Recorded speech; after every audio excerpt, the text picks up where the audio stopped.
Sobrang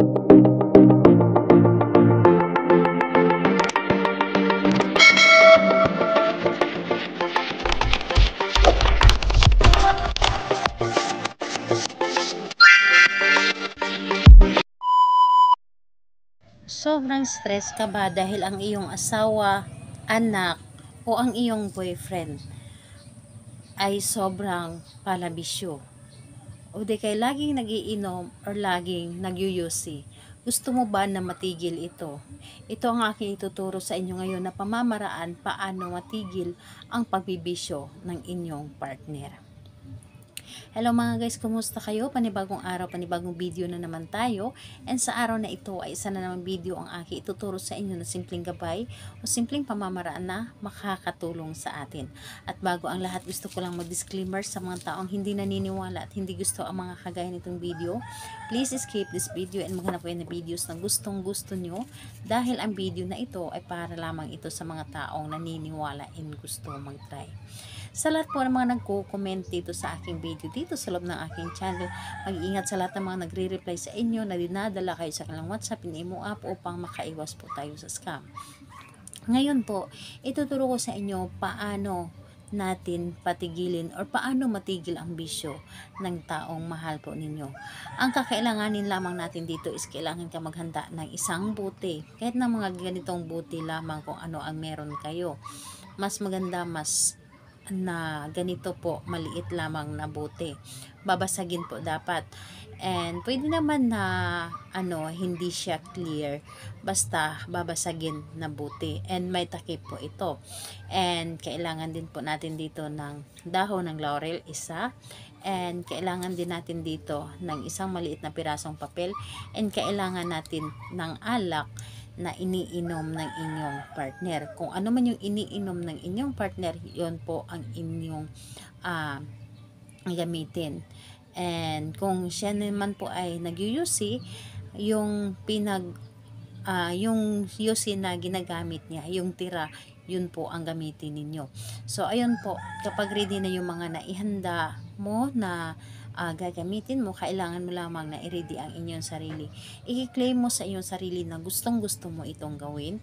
I-claim mo na ito ay upang matigil ang pag-inom, pagyuyusi ng inyong partner, and yung mga bisyo niya ay mawala.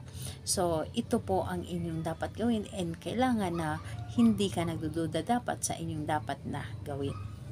So ganito po ang gagawin mo. Itong buti na ito, kumuha ka ng alak.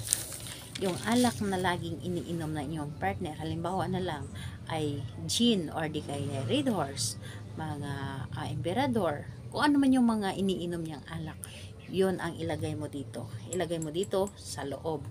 And pagkatapos nun, dito sa isang papel, isulat mo dito ang kanyang pangalan ng isang beses lamang. Isulat mo dito ang kanyang pangalan at isulat mo din dito ang inyong nais. Halimbawa na matigil na ang iyong pag-iinom at pagyuyusi. So isusulat mo lang din dito. And pagkatapos nun, i-roll mo lamang ito ng papalabas. Huwag po papunta sa inyo, palabas po. I-roll mo ang papel na ito, ganon po. I-roll mo lang pa ganon, papalabas po, at saka mo siya ipasok dito sa loob. And pagkatapos po, dito sa dahon ng laurel, alam naman natin na ang dahon ng laurel, isa ito sa mga blockbuster na tinutupad lahat ng mga ating mga kahilingan. Tinutupad man niya o ano man ang ating mga nais sa ating buhay, sa love spell, sa buhay pag-ibig, sa sugal, or sa pamumuhay. Dito po ay talagang lahat po ay kaya niyang tuparin. Tuparin niya dito, and hilingin mo lamang dito sa pamamagitan nito. Tulungan mo ako na ang taong ginawan ko nito matigil na ang kanyang pagbibisyo, matigil na ang kanyang pag-iinom, matigil na ang kanyang pagyuyusi or kanyang pagsusugal. So, ayun po. Hilingin mo lamang dito lahat-lahat kung ano man yung nais mo. And pagkatapos nun, ipasok mo din ito dito sa loob ng bote, ang dahon ng laurel. And kumuha ka ng tira niyang UC, dapat po yung UC na ilagay mo dito, UC ng partner mo na kung saan ginamit niya ito, yung tira niya po, yun po ang gamitin mo. Huwag yung UC ng ibang tao, dapat sa partner mo talaga yung tira niya. So yun po ang ilagay mo dito. And kapag nailagay mo na dito lahat, alugin mo lamang ito. Alugin mo yung talagang alog na alog talaga. And inaalog mo ito sabay sambit or sabay hiling na ikaw, pangalan at apelyido ng partner mo. And sabihin mo dito lahat-lahat na matigil na ang iyong pag-iinom at hindi ka na mag-iinom pa kailanman. Matigil na ang iyong pag-UC at hindi ka na mag-UC kailanman. So, ayun po, lahat na or hilingin mo na dito lahat-lahat ang iyong nais. And pagkatapos nun, ang buti na ito, ilagay mo ito sa lugar na kung saan hindi ito makita ng inyong pinagagawan.